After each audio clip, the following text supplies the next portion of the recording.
So I've just finished watching the SDS video where they ranked every Premier League striker. Now, first and foremost, big up to them. Go subscribe to them if you somehow haven't already. Go watch their video. But I had to fix the list. So I'm doing my own striker tier list with 40 Premier League strikers for this upcoming season. And I'm going to clarify from early. I know some of these players are injured right now. The likes of Isaac, Xerxes, Jesus, Delap and whatnot. I'm ignoring the injuries. I am doing this based on how good they are at football if I could get them all fit for 38 games straight. That is it. Don't tell me about like Isaac is off form, he's slightly bad. I don't want to hear any of that, just so that we're clear on the criteria. With that being said, let's tuck in. Obviously, if you are new here, you know what to do. We're on the road to 50k subs. We're still going slowly, day by day. We make improvements. And let's start with the easiest one of all. We're going straight to the top. Number one, Erling Braut Haaland. Obviously, the last 2 months, he just keeps on breaking more and more records. And by the time I even finish recording, it's international break, but he might even score some more goals and somehow get his 100th Premier League goal in the process, despite not even playing the way this guy's moving. Obviously, Champions League, he's putting up crazy numbers as well. I think it's pretty self-explanatory. Last season, there were questions. Ooh, is Isaac slightly better than him? Is this happening now? We don't really know. No. Erling Haaland is number one. He will continue to be number one for the foreseeable future, I believe, until he decides, you know what, I'm going to go to Spain and try and conquer that league, or Italy, or wherever he wants to go to next. And from one end of the spectrum to the other, Dominic Calvert-Lewin. This is, in my opinion, not including like, you know, reserves and academy players or whatever, the worst main striker in the Premier League. Now, I know Leeds have signed a few more forwards and there are going to be 1 or 2 more on this list, but for someone that still gets minutes consistently, this guy is bad. I'm sorry. If I get 38 games of him fit, I still don't want that, bro. I think I'd rather you just have the 8 games and I put someone else there, bro. I'll be real. This is not a good footballer. Big respect to that 1 year, you know, for Everton.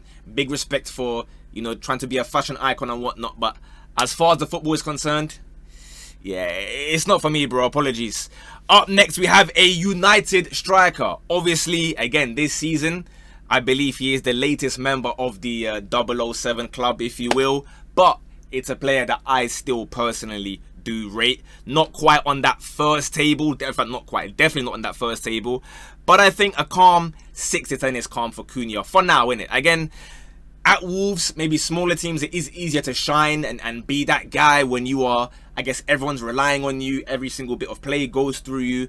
At United, he's kind of playing off the left a little bit. And it's not quite clicked for him just yet. Obviously, again, unlucky with injury in between that, but let's see how it goes. I do believe there is a good footballer there. I mean, you don't get the kind of moves he's got from in Spain and in Germany and whatnot without being a decent footballer. So I like watching him play. I'm going to put him in that bracket for now. Now, this is someone that I think the SDS guys, they overrate a little bit, this next guy. Beto. I'm sorry to say, guys, this guy ain't good, bro. This guy ain't good. I don't want to hear about, oh, the gaffer likes him. This guy is not good. I don't know how this guy was getting any sort of ratings from them, but again, it is what it is. Big respect to them, innit? That's the dogs, that's the homies. But Beto, you are going in that bottom tier, my bro. You are better than Calvert-Lewin, to be fair.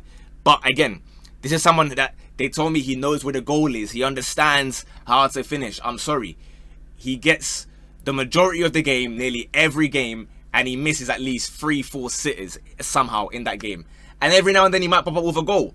Or he plays against Liverpool and for whatever reason he feels like, you know what, yeah, I'm going to turn into, I don't know, like R9 or something. But in general, this guy ain't good, bro. I'm sorry to say it. He's just not very good.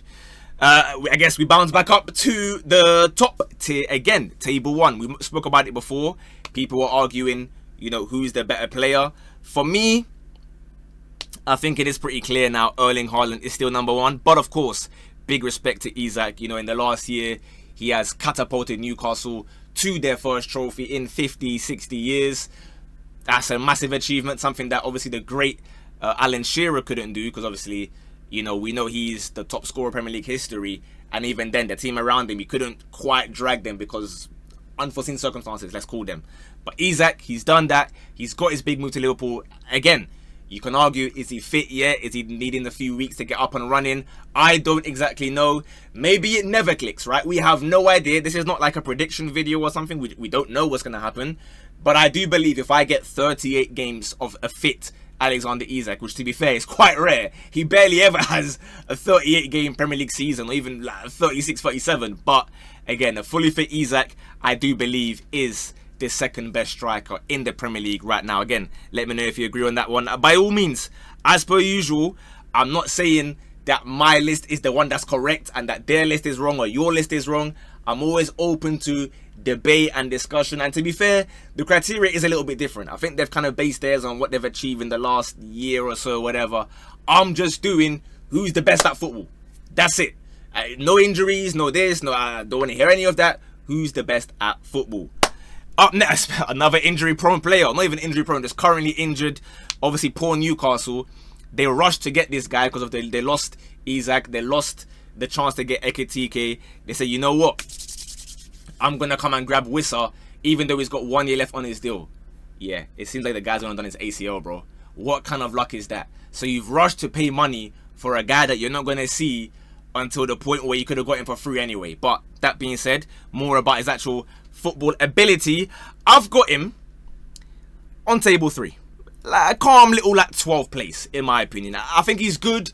Last year was his first year where he really went crazy. Before that, he was known as just, I always saw him as like, oh, you know, Brentford are doing calm. Maybe they're losing or they're drawing. Next thing you know, 90th minute, that peanut head just comes and, you know, he bags a goal out of nowhere, like as a super sub. Because obviously they had the likes of Ivan Toney before, and then Mbeumo was like the star guy, if you will.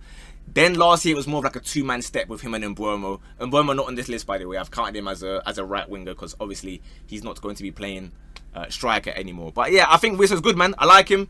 Haven't got to see him for Newcastle. That's why we still got a photo of him, you know, when he signed and that. But yeah, I think he'll be there for now. Again, things could change as the list goes on, but let's see how it goes. Another Everton player that I think was now the opposite of what happened to Beto. I think Barry was hard done by, man. I think Barry was violated at that point. I'm not going to act like, you know, he's table 1, table 2, anything crazy like that. But I think Tieno Barry is a good striker. So much so that I'm going to put my stocks in him. And I'm putting him table 4, guys. I'm putting him around like the 18th place. I think he's really good. I seen him last year for Villarreal. I know Faisal was talking about how he was like on the wing or whatever. What I saw with my very two eyes was him and Nicolas Pepe linking up like crazy. He was a demon up front at that point. Again, not going to say like he's some crazy goal machine or whatever, but the reason why he's not bagging right now is because Beto is getting like 70, 75, 80 minutes. And then the game's either gone or it's level or it's just, again, different game state. You bring on Barry out of nowhere and say, yeah, go and score, bro. And then he gets 10 minutes, there's no goal. Or you're like, oh, it's another game, no Barry goal. What is the guy meant to do? Let Barry start like 5, 6 games. And I believe if the gaffer is sane of mind, by the end of the season, Barry is the one starting and Beto is coming off the bench for those last 20 minutes to run defenders ragged. Oh, that's what it should be anyway. Whether that happens, whether that transpires, I don't know. What I do know is that we have a new member of the bottom tier club. Big up Foster, you know what I mean? Big up your thing. I'm not saying you're bad. I'm going to put you like right at the front. Like you could have maybe scraped into the top 35, but there's just a few too many strikers there, unfortunately. Again, big up South Africa and whatnot. Obviously, it's hard to look that good when you're at these kind of teams as well. But just my personal opinion, like I don't think he's that crazy. I don't think if he got a move up to like a top half team, he'd set the world on fire or do anything, you know, crazy special, to be honest with you. So I'm going to just keep him there for now. But he is like quite a bit better than Dominic Calvert-Lewin, for example. So just bear that one in mind when you see him in that lower tier. Now, Dom Solanke. This one's interesting. Obviously, we know, again, another player who's had a lot of injury troubles. When he was fit for Tottenham, it's a difficult one because the year before, he was going crazy with Bournemouth, right? He was bagging like 20 goals or whatever. He left. Bournemouth slightly got better. And then he stopped scoring goals at Spurs. But he was also offering stuff outside of goals, which is also important. Although, obviously, Haaland's number one because the goals are ridiculous. You can never ignore that. A striker, there is more to it than just the pure numbers. And he was being helpful to Spurs. But at the same time, if you are the main 9, you kind of got to get me a bit more than just, you know, nice hold-up play and whatnot. So for that reason, I'm going to be going Solanke up there in 15th. And the next one, this could surprise you. Obviously, he hasn't got the chance to play up front directly as much as maybe he deserves or should have, because obviously Haaland's a 9. No one's displacing Haaland. It's the same thing as, you know, Alvarez a couple years ago. But I am putting him table 1, guys. I really think, especially since that this season or the half a season before City as well, what I witnessed with my eyes, I said, yeah, this is a striker, bro. This is someone that could realistically start for most clubs, right? It's just that the team he plays for employs Erling Haaland, so there's nothing you can do about that one. But I think Marmoush is great. I think his quality. I don't think he's a left winger or a left forward, whatever you want to call it. But again, I'm not going to tell Pep, yo, go and play a front 2 or change your formation for the sake of Marmoush, because again, if Erling Haaland is scoring and you're winning, it doesn't matter. But I do believe Marmoush is still better than most strikers in this league. Someone who I think is a little bit underrated. Obviously, he wasn't on the SDS list, and understandably so. He's been very injury prone, this guy. I don't even know when he's fit, what's happening. But from before Bournemouth, I liked him. And then the first couple games for Bournemouth as well, they were promising signs, but it just hasn't had the chance really to show how good he is. So unfortunately, for now, I'm going to put him in this tier. He's going to be number 29 of 40 for me. I do think he's a good player. Just, yeah. We haven't really got to see it in the Premier League, but La Liga was putting up decent numbers. So, you know, again, fair play to him. Up next, we've got Ugo Ekitike. Believe it or not, Liverpool have 2 of the best 3 strikers in the Premier League. Now, I'm not going to act like I've been watching him, you know, for years and years and years. As you guys know, I wasn't. I'm a very honest guy about that. But the moment, obviously, we know where he came from in Bundesliga. We know the teams that he's played for. The moment he arrived in Liverpool, the guy didn't even take a minute to land, bro. He was there bagging goals straight away. Now, I don't know what's going to happen again with him and Isak, because he seems to have been sent to the sidelines, as we expected would happen, because, you know, it's Isak. You've broken the record for the second time in one window. But I think Ekitike is class. I think he's great to watch, and he will deliver numbers if he's given, you know, starting roles up front. And you know me, that's the best combination. If I enjoy watching you as a footballer and you bring numbers, I have no debates. João Pedro, this one's really interesting. Really, really interesting. And I'll tell you why. At Brighton, I rated him a lot. I think he could have got a move to, again, that kind of level, right? Like, not quite title-winning level, but just below that. And I think the moment he arrived at Chelsea, he obviously went crazy in the Club World Cup with like a week's notice or whatever. Didn't take no time to gel. He banged it against, was it Palmeiras? Which one did he score again? Oh, no, Fluminense, right? Fluminense, rather. I forget now, bro. There were so many Brazilian teams. His former team, he bagged against them twice.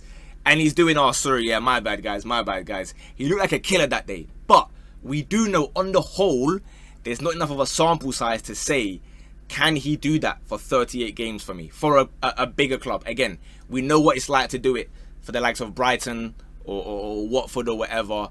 Go into Chelsea, where, in my opinion, they do need an out-and-out 9.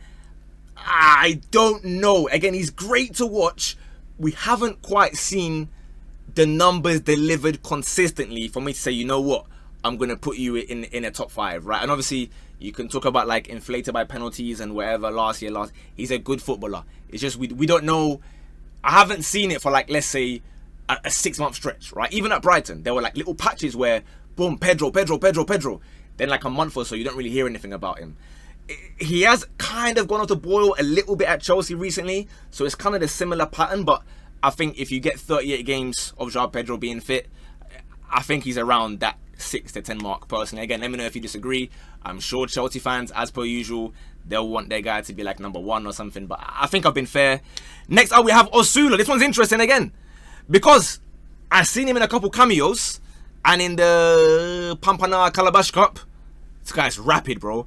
And already, that's enough for me, bro. Or you can run fast like that, you're not in the bottom tier. I'll tell you that. You're not in the bottom tier. I'm going to put you at the bottom of the second to last table, because I haven't really seen that much from you. But his finishing has looked somewhat clean. And again, like I said, he's rapid on and off the ball. So I'm intrigued to see more from him. But obviously, given the small sample size, I don't have enough to put you any higher. Now, Richarlison. The Depends what year it is. World Cup year, which means he might even be top 5. But in general, we're going to go in that middle ground there. Number 21. I think when he feels like it, when he's up for it, when his head's not going haywire, like, you know my man in Prison Break, the one that they get from the med ward or whatever. Sometimes he plays like that. Then he put that curse on the Ballon d'Or because of what happened to Vinny. Like, I don't know. Wagwan for him. For Brazil, he's great. But for Spurs, I'm just not seeing enough, bro. He had a slight little spell with that whole PSG game and whatnot. But then, nah, he ain't good enough, unfortunately. He's still a good player. Just, I thought he'll kick on a bit more from like the Everton days where I really, really liked him. Even his personality, I like that kind of, you know, behavior where you just rattle people on purpose, but you have to back it up with goals if you're going to behave like that. Kai Havertz, another player currently injured. This one, maybe one of the toughest ones to rank. In fact, there's a couple that are really tough to rank. I am going to put him number 10. He's going to be 10th on the list. There will be a few people that go ahead of him. Because he's another one that obviously he'll offer Arsenal so much off the ball as well. And to be fair to him, in title run-ins, he has come up clutch in those final 10-15 games. He does start bagging goals.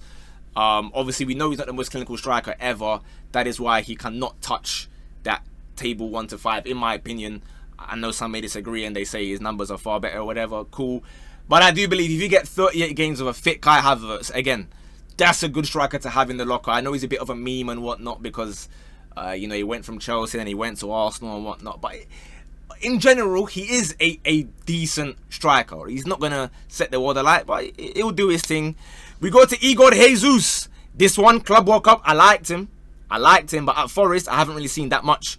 I'm not going to see the Dragon Ball Z celebrations because he's playing Europa League. And you guys know me, I don't respect Europa League. So for now, we're going to hold you down there in 33rd. Another Igor, this time Igor Thiago. This might be reactionary, but of that one United game, he's going 26. Bro, that game, I promise you, he was moving like Pele. Why was he banging it like that, bro? That he looked crazy. Now, maybe it's Brentford, you know, incredible scouting popping off again, because we know now for the strikers, the last 10 years, they've done their job, bro. They rarely sign terrible strikers. So maybe he is cold, I don't know. Let's wait and see. Callum Wilson, I liked him a lot back in the day. Obviously now, even if he plays 38 games, bro, his age is kind of caught him a little bit. If this was 2 years ago, I'd have him fighting for like 11 to 15. But yeah, time has caught up to him. And I think we have our final member of the top 5 in Jean-Philippe Mateta, the owner of the best celebration in football right now. Yes, ahead of whatever other celebration you want to bring. Mateta booting that corner flag is number 1. I like to watch him because he's a maniac. He has a funny personality and he delivers goals and trophies. Yeah. FA Cup and the International Supercopa de Anglais, Community Shield. He won that, innit? And he was a key figure in all of them. So big up to Mateta. Like, I do believe, I know it looks crazy seeing him above the likes of, you know, the Chelsea, United and Arsenal guys, but to me, if I'm given 38 games of Mateta for my team, I'm taking it. No, not even in doubt for me personally. Up next, Chris Wood. Someone that was also putting up numbers, and to be fair, a bit of a Premier League mainstay. But for now, he is going to be number 11 for me. Like, I understand I was going crazy with the whole, you know, he runs like Benzema. He has the Benzema gate last year. I felt like that was just I don't know, it was a patch that we've never really seen ever, you know. That, like, we've never thought of Chris Wood as like, oh, what a striker he is. And again, 11th, to be fair, is still highly respectable. If you want to put him higher, you know, I can hear that. Isidore, the SDS guys were going crazy saying he's one of the best strikers in the universe or whatever. I have put him in number 28. Now, I do like him. I just haven't seen enough yet to really start pushing him further and further and further, right? I wasn't watching Championship, and now I hold my hands up. I don't watch that kind of league until the final 4 or 5 matches and playoffs, so apologies. Danny Ni Taki Mensah Welbeck. Get yourself number 22. I mean, I think he's one of the longest serving players in the Premier League, they were saying on SDS, and I think that's pretty much correct, yeah, because he's been at United since like '08, then there's Arsenal, then there's Watford, he's played for bare teams, Sunderland as well, when there was the Ghanaian link up with him and Jan, and they were doing the little Zendan dance, so you big up to him. Obviously, again, he's not a clinical, crazy gunman, but he will press relentlessly, and he'll be a nuisance in that 6-yard to 12-yard area, so fair play to him. Xerxes, I don't know where to put my man, but I'm going to put him in number 27. I think, as a striker, even if he's fit, the guy just can't shoot, bro. And that's a problem for me. That's a problem for me. Because he hasn't shown for United anyway, even like a little patch where I'm thinking, whoa, like, this guy is insane. You know what I mean? Like there's never been a point where I thought, yeah, this guy, he can be him. Obviously, United fans wanted him and Haaland out immediately. Then he started doing a couple nice touches in here and there, but again, like, he's not creating chances, he's not making like a bare assist, or he's just there with like an alright ball control. Not for me personally. Up next, we go to Leeds. We are back at Leeds even. Where am I going to go for Okafor? I think I'm going to go 34. I'm going to go 34. It's hard for me because in the Euros, I wasn't really rating this thing, I'll be honest. But in the little cameo that I've seen so far, he's been alright. He's been alright. So I don't know if I should trust my original eyes or my current eyes or wait a bit longer before I properly judge him. But again, there we are. Strand Larsen, good player. Let's fill up that 16 to 20 spot. He's going to be number 20th, actually. Again, at Wolves, it's very hard to shine.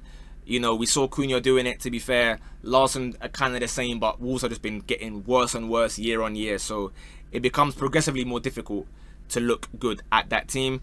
And unfortunately, we go to Leeds, and the Leeds fans are going to be very angry at me. Jamie, apologies, broski. You got another guy that's a bottom tier striker, man. I'm sorry. I don't know where you're getting these dudes from, bro. Well, I know where you're getting them from.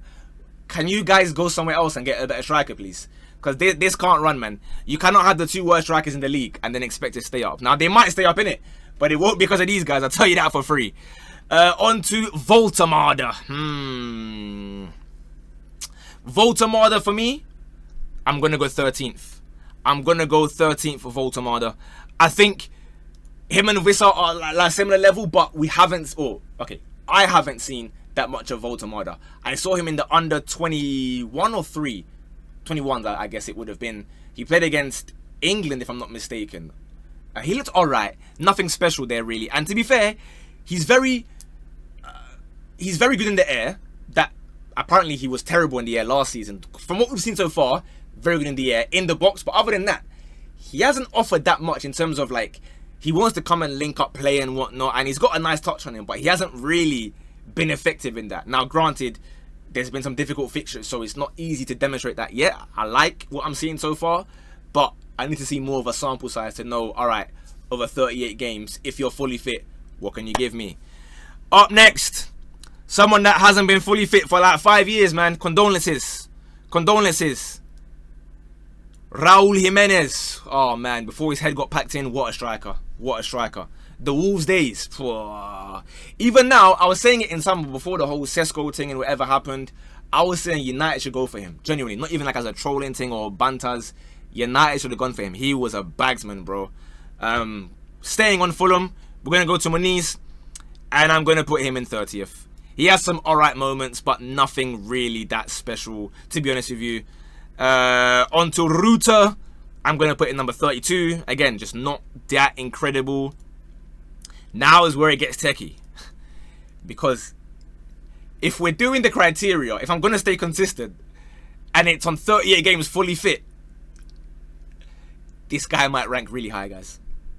Gabriel Jesus with 38 games. Oof.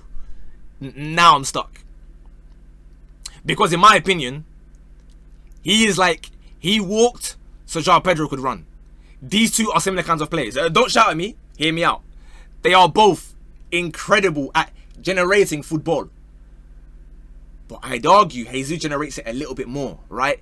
I think he does create a bit more. I think he's a little bit of a better dribbler. Pedro is maybe more of a clinical finisher than he is. Again, granted, we haven't got to see it yet. But off of what we've seen in their portfolio so far, if I'm getting 38 games of Jesus, I'll be honest, I think I take him. And I don't want him to shout at me. Just hear me out on that one, because his touch is immaculate. He's strong as an ox. He will prop the ball from the sky with his thigh, with his chest, with the back of his neck, and he'll start doing he will do, go back, go back, go back. He does all that stuff. But then, of course, the brain freeze right in front of goal.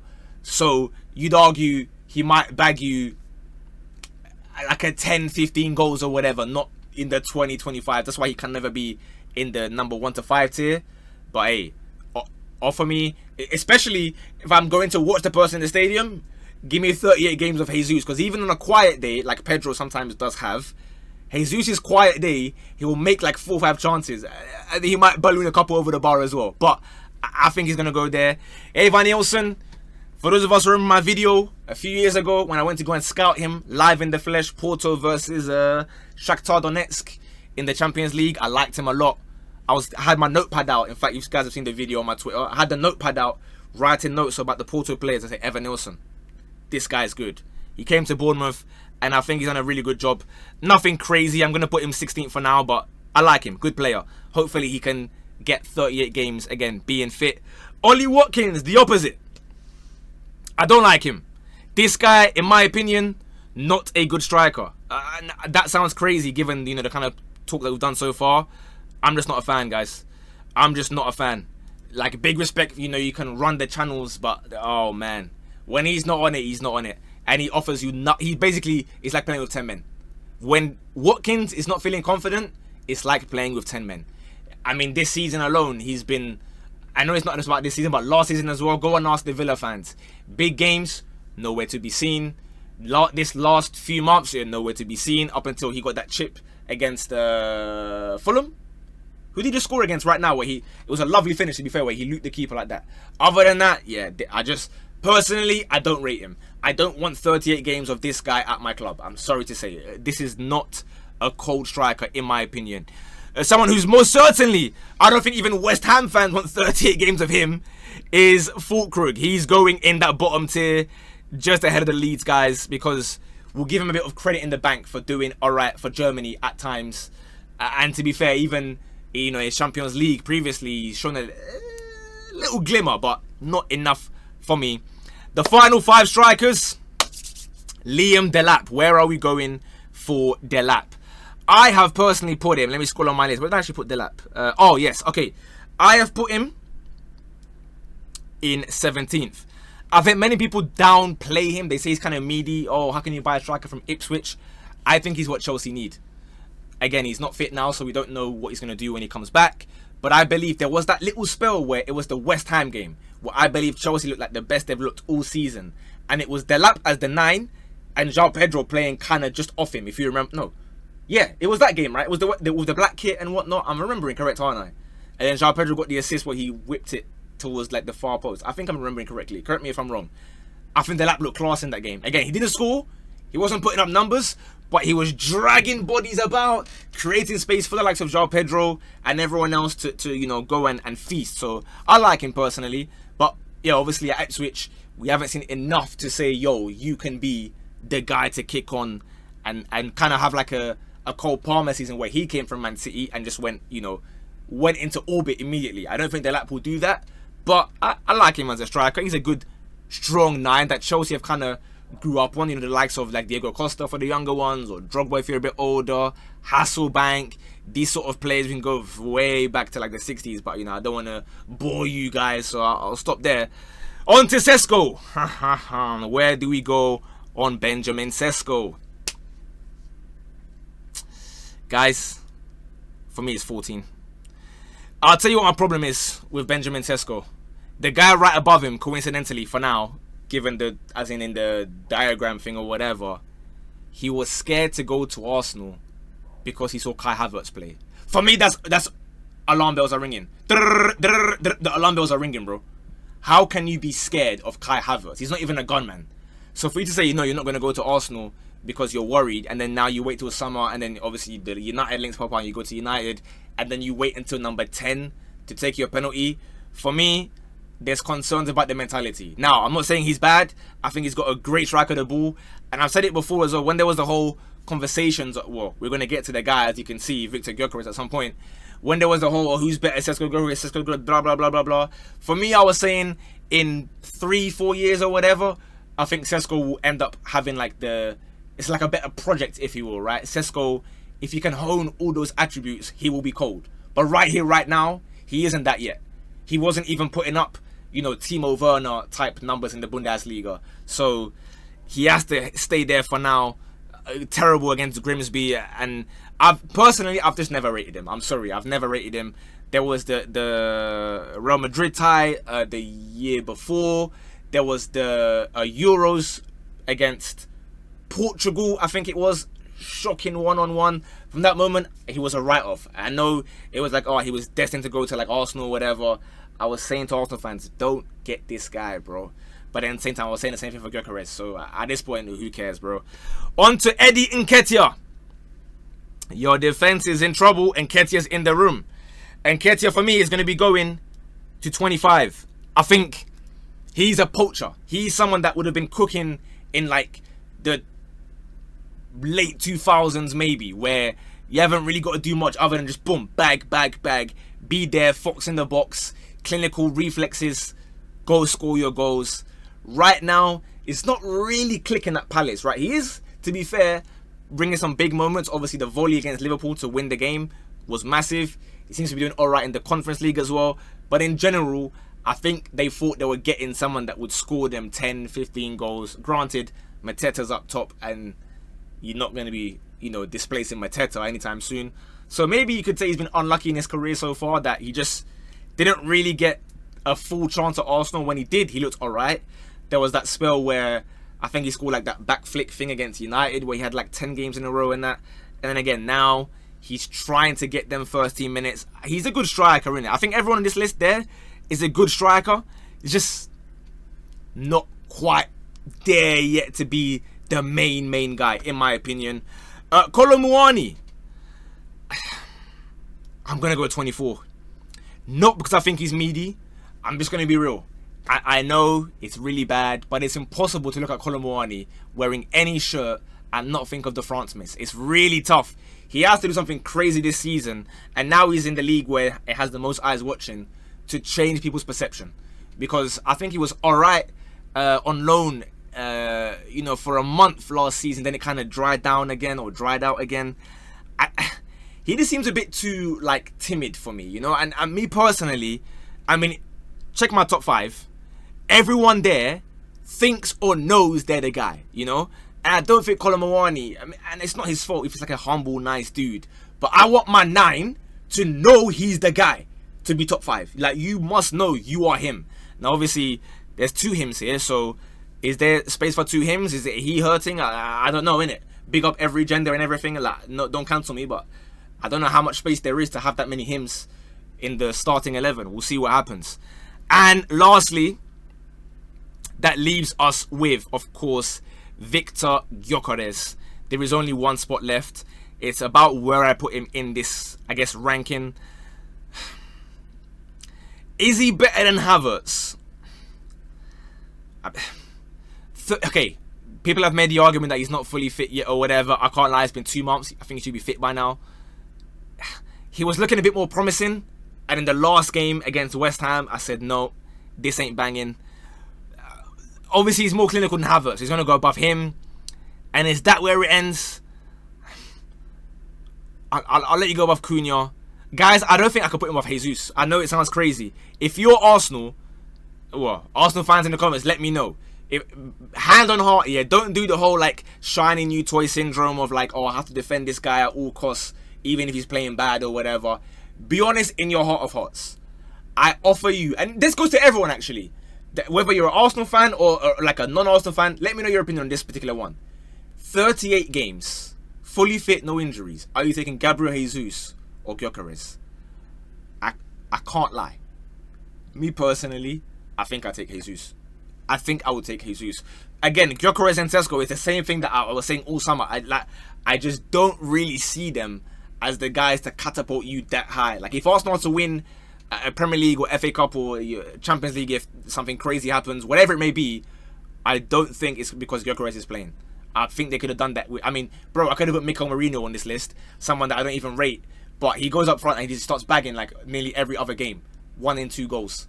Or 1 in 2 games, whatever. You know what I'm talking about. So I don't know if Gyökeres, man. Like, I'm trying to understand what people are seeing, but I see too many people on the internet doing this thing of like, oh, you must look at how he's like the sacrificial lamb and he's... What are you talking about, bro? Did you buy a sacrificial lamb or did you buy a striker to score goals? Why have you spent 60-something M's or whatever and you're telling me about he holds defenders up and whatnot, bro? If Jesus was the issue because he wasn't clinical or bagging bare goals, what was the point of the Gyökeres? Anyway, listen, this is not going to be a rant or whatever because he has still scored 3 goals more than most guys on this list, to be fair to him. So I guess he's doing his job.